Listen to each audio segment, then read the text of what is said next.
What up? T-Bob here. And Jake as well. And look at you. You done stumbled upon little OTB Saints, where we bring you all the latest black and gold coverage.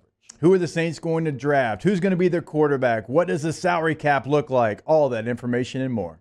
Hope you enjoy it. Like, subscribe. Let's get into some Dennis Allen sound as Saints camp rolling right along. Yesterday, the first padded day. Hey, what did Shenandoah do to have to be followed by Dennis Allen?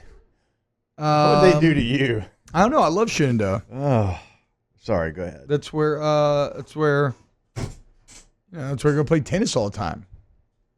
All right. So Dennis Allen, yesterday, first padded practice. Some of the highlights, kind of Saints notes of the day. Chase Young, he did 3. So, okay, this is going to sound dumb, but it's actually not.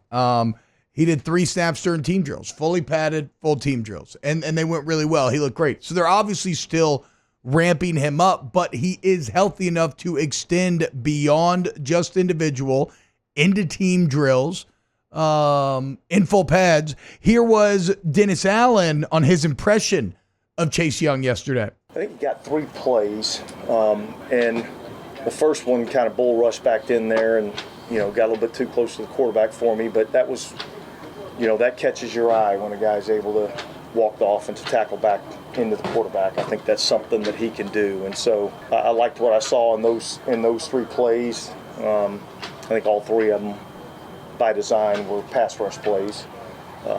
And I think we'll see, gradually a little bit more, out of Chase as we go into practice. This was all kind of part of the plan, to kind of working back in. We got him a couple of pass rushes in a team environment, which I thought that was good for him, both physically and mentally, I think, to be back out there.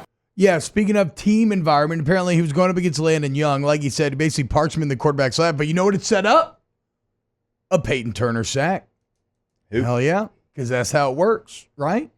The edge stops the quarterback from having any room to operate. Let the interior get home. By the way, no Brian Brzee yesterday. No Marshon Lattimore. They both remain out. Brzee with the foot, Lattimore with the hip.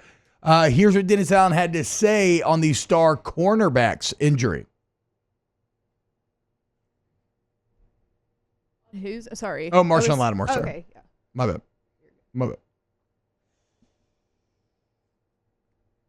Well, look, I think anytime guys, have injuries and miss significant time, and then all of a sudden, you get to training camp and, they're dealing with something else that's going to cause them to, miss some time. It's concerning, and yet it's not. I'm not losing a lot of sleep over it right now. I think the good news for us is I do think that we have some good players at the corner position that can pick up the slack when he's unavailable, and I think our guys have been able to do that over the last couple of years. And so certainly I want him to get healthy. I want him back out here. I think he's a big part of what we do defensively when we're at our best. He's playing, at a high level.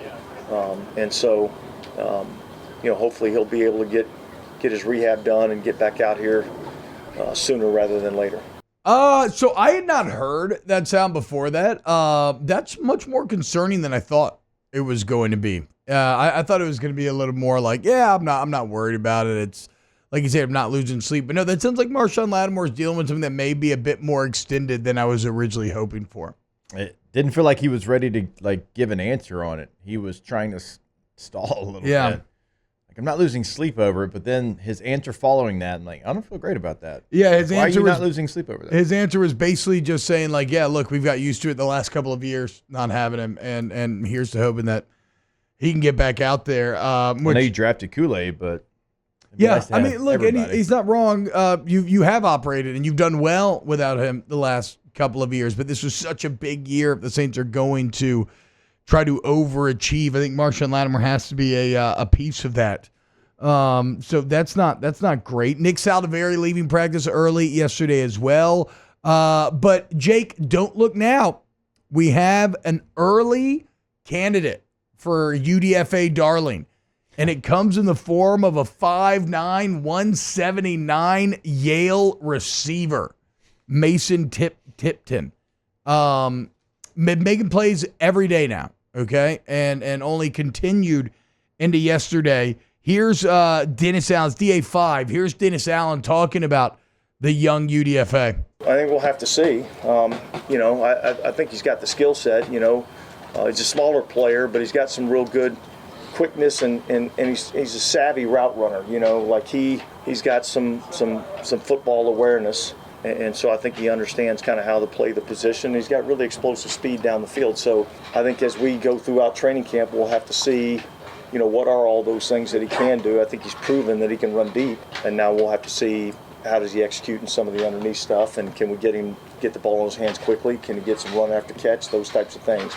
Yeah, I think he's got like 3 or 4 catches over 40 yards already. Just go to DA6. Keep talking about Tipton for a second. I was telling someone the other day that he reminds me a little bit of, on the defensive side of the ball, I had Chris Harris in Denver 2011. We had the lockout. Nobody knew who Chris Harris was. He was an undrafted free agent out of Kansas. But every day he showed up out there. He worked his tail off, competed at the highest level, and every day he did something to catch your eye. And next thing you know, you're 2 or 3 weeks into training camp, and he's done something to deserve an opportunity to get more opportunities. And so I like some of the things that I'm seeing out of him. Yeah, I was teammates with Chris Harris. Dog. If Mason's bringing that thought to his head, he one that's good, but he better be. Well, I mean, Chris Harris is also, I don't think he's using really it to be good. like he's going to be a multi-time All-Pro, right? Look at the first answer. I think it's simply that every UDFA's journey that ends up making a roster starts with just consistently flashing every day, right? Having that moment where the coach is like, look at that. Like, oh, he done did it again. Oh, I didn't know he could do that. Like, it sounds like for Tipton now, it's like, can he prove it in the short and intermediate game and some of the quicker stuff? Because he's kind of proven here the first few days that he is a big time threat over the top. I will say this. I love a good look. He's coming from Yale. Okay. So he's kind of got a chip on his shoulder. They were very good at Yale. One of the reasons he didn't leave, he felt like he had a really good locker room and they were all very committed to winning. What did they do? They won 3 or 4 Ivy League championships when he was there. So he's very intelligent. He's got a chip on his shoulder. He works hard. He's used to winning. Like Marshon Tipton has a lot of the attributes that you find in UDFAs that make a roster, right? Again, I'm not going crazy with this thing, but he seems to be trending towards kind of forcing his way to a roster spot, potentially practice squad, something along those lines, putting his best foot forward, which I, as someone who went through that journey myself, it's a lot of pressure. You don't have a lot of margin of error, and I think that's pretty cool to hear about. I mean, he's got real speed, 4.32 at his pro day. Yeah. I mean, that's... Well, yeah, 5'9", 179, I would think that would probably have to be the case. Otherwise, what would he be? I mean, you could still be... You could be a 4.4 guy and be somebody that's running a 6.65 on a 3-cone. Yeah, that's true. I mean, Wes Welker's he's probably the same size, but Wes was going to crush the 20-yard shuttle, the L drill, and that's why he was so difficult to cover, because you just couldn't stay in front of him. That's what I guess Tipton has to prove, that that's what it sounded like. Shorter stuff. That's what Dennis Allen sounded like. We know you can run deep. We know you can get past the defenders in man coverage, but what can you do underneath? Can you run a dig route? Can you run anything else other than a go? Wow, just amazing black and gold takes right there, Jake. I don't think I've ever heard any takes that are better than the 2 guys that just gave you that take. And you can keep getting them by going ahead and liking, subscribing, ringing the bell to get notifications when we post. Have a great day. We'll see you on the next OTB Saints.